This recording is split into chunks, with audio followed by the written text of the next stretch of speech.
Ceann Oireachtas, I welcome the opportunity to speak to you today regarding An Bord Pleanála.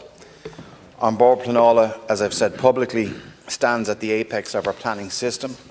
and plays a crucial role as the final arbiter of many planning applications.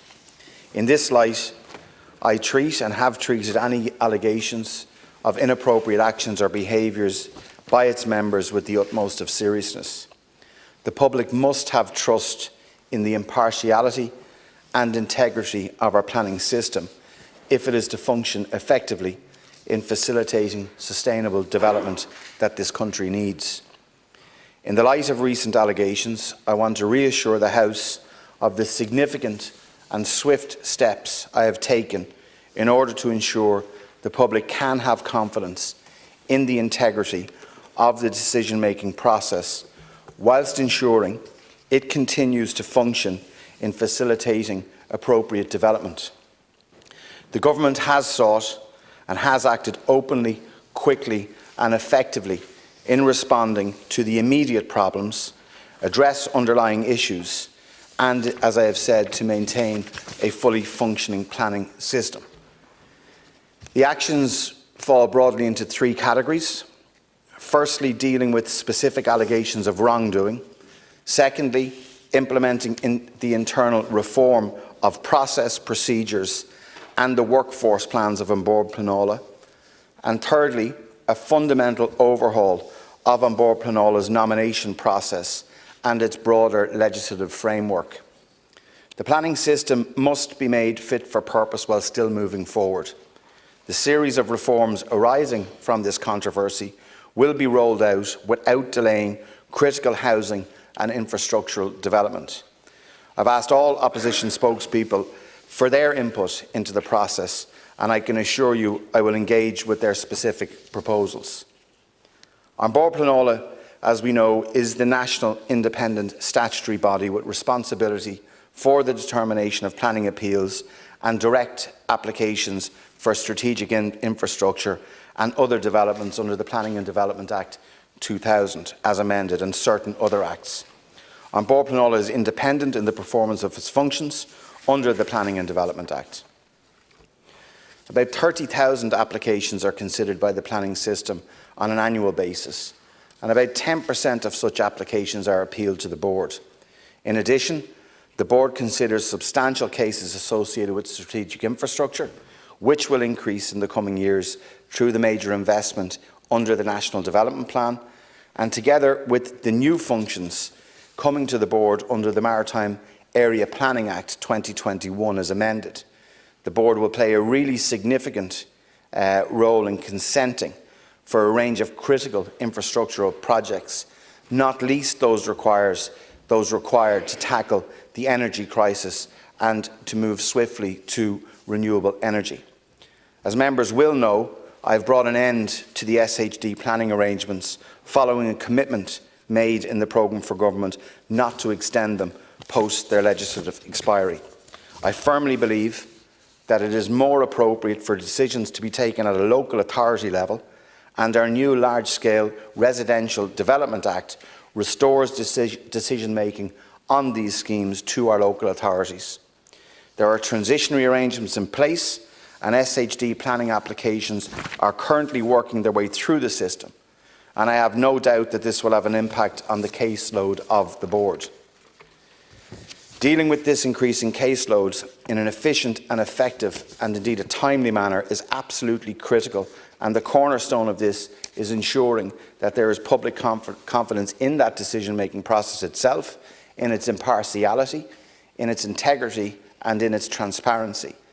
I therefore treat any allegations of inappropriate actions or behaviour by the members of the Board with, as I've said earlier on, with the utmost of seriousness.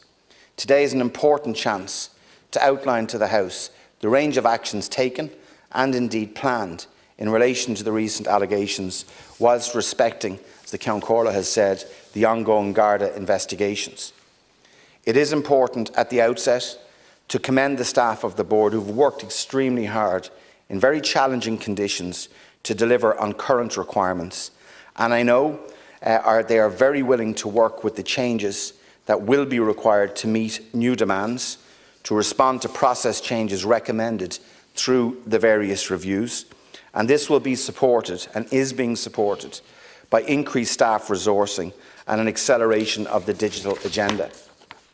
In tandem with this, the review of the planning legislation itself, which had started well in advance of any of these allegations being made, on which there has been significant engagement with the Joint Oireachtas Committee on Housing, will bring greater clarity to the legislative code in which the board works, aiding both practitioners and the public alike. Apart from the streamlining of legislation, as the committee will have discussed, a particular focus of the review is on ensuring that the plan-led nature of the system is enhanced and that there is a more meaningful public engagement, particularly at the earliest part of the process, which is the development plans across our country. This will set the environment context for decisions for planning authorities and the board into the future, and should lead to a system where there is less contention at application stage because there has been more debate at planning stage. Through the various measures I have outlined today, I will underscore to the House the importance of maintaining trust and confidence in our planning system, and the Government is taking action on a number of fronts to ensure there is a fundamental change to equip us for the future and maintaining the full ongoing operation of the system to ensure that the right development takes place in the right place at the right time to meet the increasing challenges that we face in housing and in infrastructural provision. Before I get into the specific matters of concern at Ceann Comhairle, I will first outline for the House the existing statutory and other provisions relating to the corporate governance of An Bord Pleanála. Under Section 147 and 148 of the Planning and Development Act, all board members are required to make a declaration of certain interest under Section 147 at least once a year. The Register of Interest is available for public inspection. Under Section 148, where a member of the board has a pecuniary or other beneficial interest in, or which is material to, any appeal, contribution, question,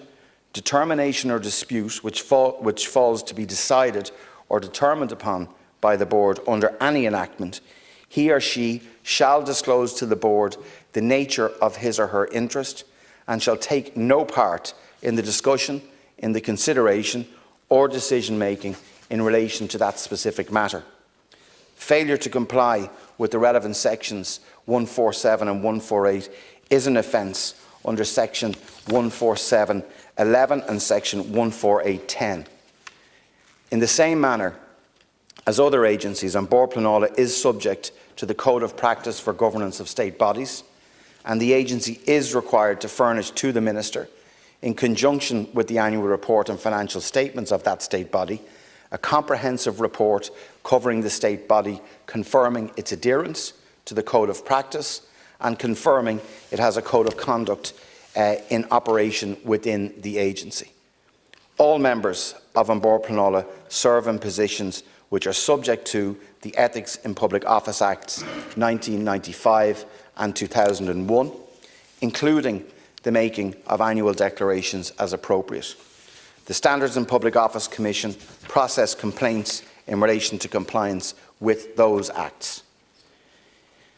Specifically in relation to the allegations of wrongdoing at Ceann Comhairle, in April 2022, certain allegations against the then Deputy Chairperson of An Bord Pleanála came to my attention. And I recognise that board members in An Bord Pleanála have a critically important role in the board and in the Irish planning system. And as such, these allegations, which were denied by the board member concerned, warranted a very serious and indeed an immediate response. In light of those allegations, I appointed Senior Counsel Remy Farrell to provide a report to inform my consideration of the matter. The terms of reference for the report were published on my department's website on the 12th of May, and in accordance with the terms of reference, Mr Farrell was tasked with providing a report to me within a period of 6 weeks. On the 22nd of June, I received and agreed to a request from Mr Farrell for an extension of the time frame to the 29th of July, in order to allow Mr Farrell sufficient time to complete his work and to finalise the report. I received the report into the management of conflicts of interest and relevant disclosures by the Deputy Chairperson of An Bord Pleanála in relation to certain decisions of that board from Mr Remy Farrell on the 27th of July just gone. And on the 15th of August, on the advice of the Attorney-General, I referred the report to the Director of Public Prosecutions, to An Garda Síochána and to the Standards and Public Office Commission. I recognise the vital public interest in this report and that the public must have trust in the impartiality and the integrity of our planning system if it's to function effectively. With this in mind, I inquired of the DPP if there was any reason which should prevent my publishing of the report in full or in part. The DPP has asked that the report would not be published until such a time as An Garda Síochána has completed their investigation into the matter and a decision has been made in relation to any possible or potential prosecution. As such, it would be inappropriate for me to comment further on this specific matter, and I am sure that deputies will be conscious in their contributions today that this specific matter is the subject of ongoing Garda investigation, and that has been, I think, agreed by all, and the Ceann Comhairle has already referenced that. With regard to the broader issues that have been raised in relation to the board's internal process, and taking account the urgent need to progress measures aimed at restoring the public confidence in An Bord Pleanála, the Office of the Planning Regulator initiated their review of An Bord Pleanála's systems and procedures as part of its review programme, and that was done initiated on the 24th of August. This two-stage review is being carried out by independent planning experts from other jurisdictions, and Conlett Bradley SC as well, who is heading up the first phase of that review. And I have been informed that staff of An Bord Pleanála will have and do have an opportunity to substantially engage with that review. It is my intention that the outcome of this review will help inform other internal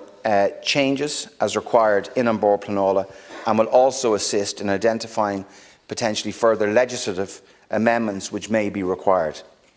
The terms of reference for this review have been published on the OPR's website, and in addition to the matters being focused upon in this review and previously announced, An Bord Pleanála will be included in the OPR's programme of general reviews on an ongoing basis. I'm currently awaiting the conclusion of a separate internal report from the senior management team within An Bord Pleanála, which was requested by Mr Dave Walsh, who is the chairperson of An Bord Pleanála. And it should be noted that the roles of this senior internal team do not involve them in any active participation in the processing of or the making of decisions on any planning cases that have been determined by the board and that may be subject of this examination. I understand that this internal report will consider other allegations, including a review of a number of decided cases where public commentary has raised issues and has raised concerns around the procedures and processes applied in those cases. This process of internal investigation of certain files is currently underway, and it's expected to be completed quite shortly. And when the internal team is due to report back to the chairperson of An Bord Pleanála. I will further engage on this when the report to the chairperson is complete to see what further action may be required to ensure public trust in the board itself. There are some immediate measures which we have already taken, and I'd like to just outline them here this afternoon to the Dáil. In addition to the reviews, the one review that's completed and the other two that are underway, several additional measures are also being undertaken as a matter of urgency to ensure the impartial and effective functioning of the board. We have a comprehensive review of the internal code of conduct of An Bord Pleanála being undertaken by the board. The complete cessation, not suspension, the complete cessation of the two-person decision-making panels, the overhaul of internal compliance procedures on ethical requirements, and finally, as a matter of priority, it is intended that a senior legal advisor will be appointed to the board, and a requirement for monthly reports from the board to me as Minister on corporate governance implementation under Section 109 of the Planning and Development Act. As I've said, it is vital, and I think we all agree that there is full confidence in the functioning of the board as a fair and impartial cornerstone of our planning system. In order to uphold trust in the board, I have announced that the current appointment process to An Bord Pleanála will be overhauled, and the process for nominations in place at the moment will cease. I have instructed my department to work on the reform of An Bord Pleanála board member appointments process as a matter of priority, and I will bring a plan to Cabinet in the coming weeks. I intend that to be in this month, September, which will outline a new appointments process for future board members of An Bord Pleanála, which will be underpinned by new legislation, which will obviously come to the House and to the committee. It's intended that this new process will reflect modern best practice for recruitment to senior executive positions within the Irish public service. This plan will also outline a range of additional measures to improve the operation of An Bord Pleanála, to deliver an efficient and high-quality planning decision-making service in accordance with the highest standards of corporate governance. As I've previously stated, I don't underestimate the work undertaken by the staff of An Bord Pleanála, which is increasing as we work to meet our targets set out in Housing for All and other major infrastructure being provided under the National Development Plan. I've already sanctioned a further 24 posts for An Bord Pleanála at the board's request, which are currently being recruited. I intend to approve a further substantial increase in staffing resources for An Bord Pleanála shortly to ensure it is fully equipped to meet the demands of our planning system, including its new functions, and it will take the new functions that we'll take on, particularly in the area of the new marine planning arrangements. These additional staff members will be hired in tandem with the recommended organisational reforms set out by the Office of the Planning Regulator Review to create a fully fit-for-purpose body, including any legislative changes required to achieve this aim. Under Housing for All, a new housing plan for Ireland, it sets out a number of objectives with the aim of improving the functioning of the planning system, including the comprehensive review and consolidation of planning legislation, which is nearing completion, and I've already referred to that in my remarks here this afternoon. The review is being led by the Attorney-General, and he has established a working group of professionals with planning law expertise to assist him in this work. It's intended that the review will be completed and the bill will be finalised in the fourth quarter of this year. An organisational review of An Bord Pleanála was undertaken by an independent expert panel and published back in March 2016. Legislative proposals contained in the 2016 organisational review of An Bord Pleanála are being considered as part of the broader review. As part of the review, recently both the Planning Advisory Forum and the Joint Oireachtas Committee considered a paper on the corporate provisions in relation to An Bord Pleanála. They've also considered themes such as plans and guidelines, planning consents, enforcement and environmental assessment, and will shortly discuss issues concerning judicial review and planning. In conclusion, Ceann Comhairle, I recognise the very important role An Bord Pleanála plays in our planning system and how the decisions made by the board have an impact across the breadth of planning in Ireland, from rural and family homes to strategic infrastructure programmes to large-scale residential developments. I'm confident that the actions taken to date will start the process of restoring confidence in the organisation and also assure the public of this government's commitment to ensuring the highest levels of accountability and transparency in the work of our agencies.